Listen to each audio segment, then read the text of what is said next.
Welcome! We are MLS students as medical laboratory scientists. We work primarily in the lab, but interact closely with healthcare providers. We provide key data and help these providers deliver the best care to patients. And MLS performs most of the lab tests on biological samples that have been collected in healthcare settings, as well as analyze and process the results of these tests. Did you know that about 70% of all clinical decisions depend on the results that we produce? Now let's go put on our PPE.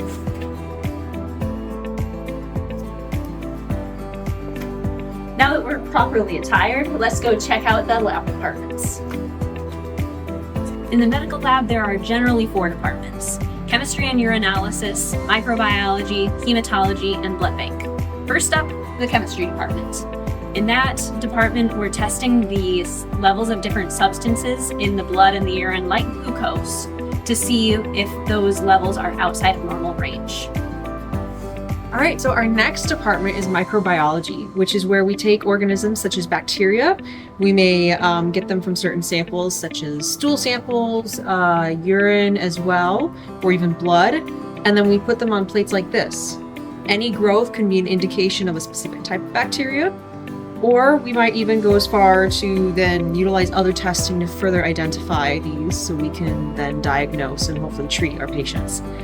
On a side note, we also have done parasitology, and big worms such as Herman, this is Herman, can exist in the body. As you can see, he's a very long worm.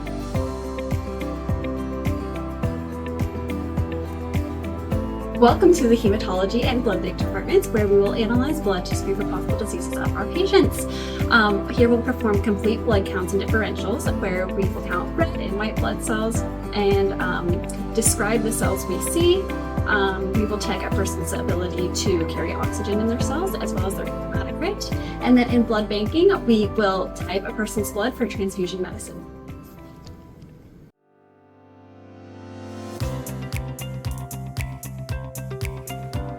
So in the laboratory, our bread and butter is automated testing. So we can do a lot of stuff really fast, or much faster than we would be able to do manually. So in order to do that, we're going to show you how we run quality control for running a basic metabolic panel. So here we've highlighted all of those tests that we want to run our quality controls for.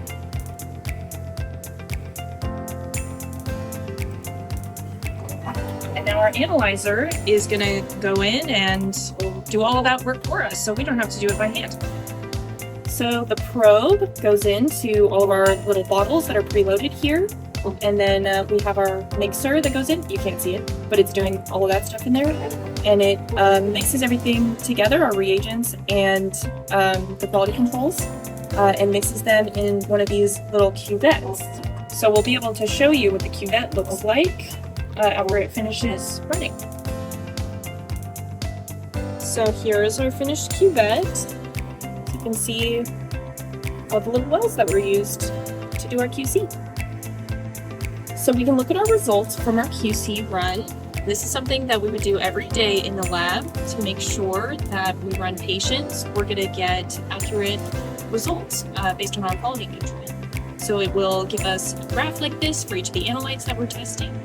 And it will give us a summary of all the data. And it will tell us even when we had problems. So we can go in and troubleshoot and address those issues so that we can get running. Okay, here we have our spectrophotometer where we can do some semi-automated chemistry testing. So I have selected a calcium test.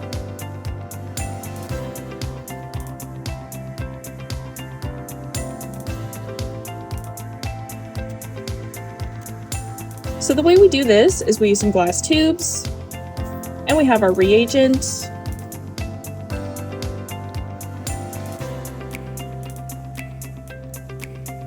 I have my tube here. If I put it in, then it's going to spit out a reading for me. And then that's how I can run my test. We can also, if we're doing a CBC, we'll look at the blood under the microscope. Here's what it looks like.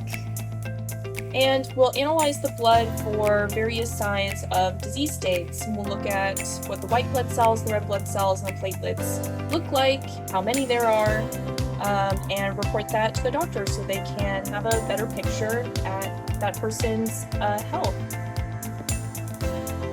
So some of our testing can be done with automation, but some of it still has to be done manually using a microscope.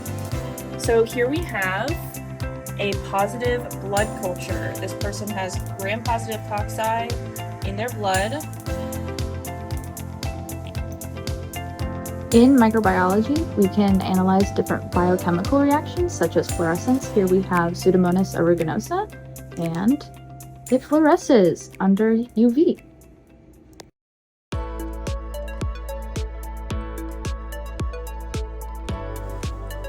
Medical lab scientists are trained in phlebotomy, or the process of collecting a patient's blood to perform tests on. Crucial steps in phlebotomy to make sure the blood is collected and processed properly involve first confirming 2 unique patient identifiers, usually their legal name with either their date of birth or medical record number. The blood tubes must then be drawn in the correct order to prevent contamination by their additives, and the tourniquet should be removed promptly to avoid rupturing the blood cells. The tubes must be inverted immediately after the draw to fully mix the blood with the additives before the blood clots. Making a mistake in any of these steps can lead to inaccurate patient results. Since lab test results often determine the patient's treatment, having the proper technique and following protocol to a T are extremely important in ensuring accuracy and patient safety. So before anything gets sent to the back to be tested, a phlebotomist first has to collect it. So I just have 2 tubes here. It depends on what department is going to be going to, but for hematology, usually we collect whole blood samples in a purple top. And then for chemistry, we usually get it in a green tube and it gets spun down. So for this, I'm going to take it over here and I'm going to put it in the centrifuge. And we tend to spin it down for 5 minutes so it gets spun down. And then I'll show you what happens next. So once specimens have been assessed for quality, a specimen processor or phlebotomist will take them to the back. I'll show you all the different departments.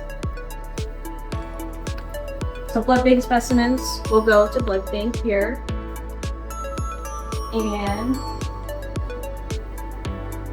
then we have other departments such as hematology, which is where your whole blood samples like a CBC will go.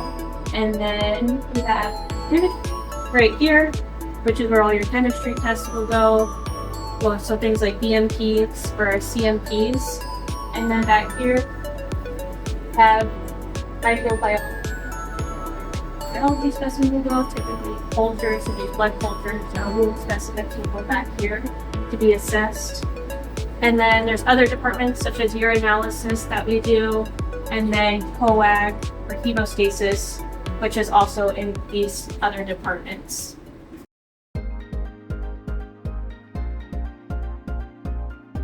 We agreed that we should run prothrombin INR, which is a coagulation test used to measure coagulation drug dosage and effectiveness, which is very important for this patient because they're on Coumadin and aspirin.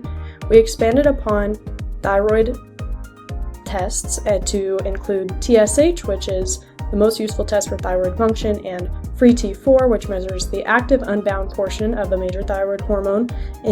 This, in combination with the TSH, can help us to understand if the issue is primary or secondary in the event that the patient does have thyroid issues. We also agreed with testing blood sugar, but decided we should add an A1C on because blood glucose tests can be heavily affected by recent meals, and A1C is a more accurate representation of patient habits over time.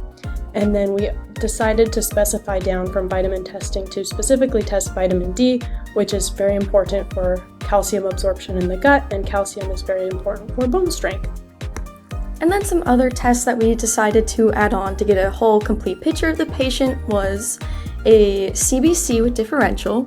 which is a complete blood count, which just lets us get an idea of what's going on with their white and red blood cells and their platelets, which is also important for coagulation.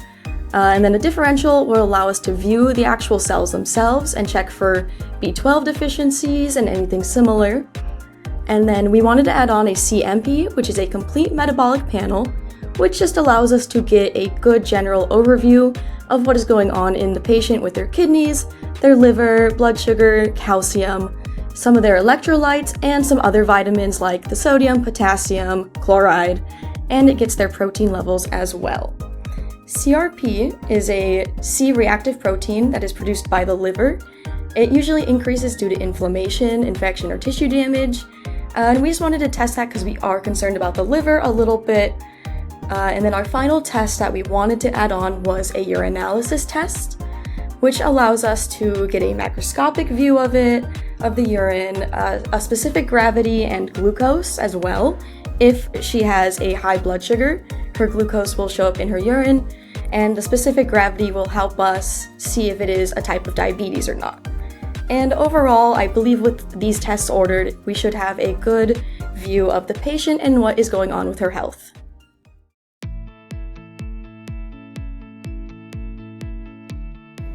Hello, pre-dental hygiene students.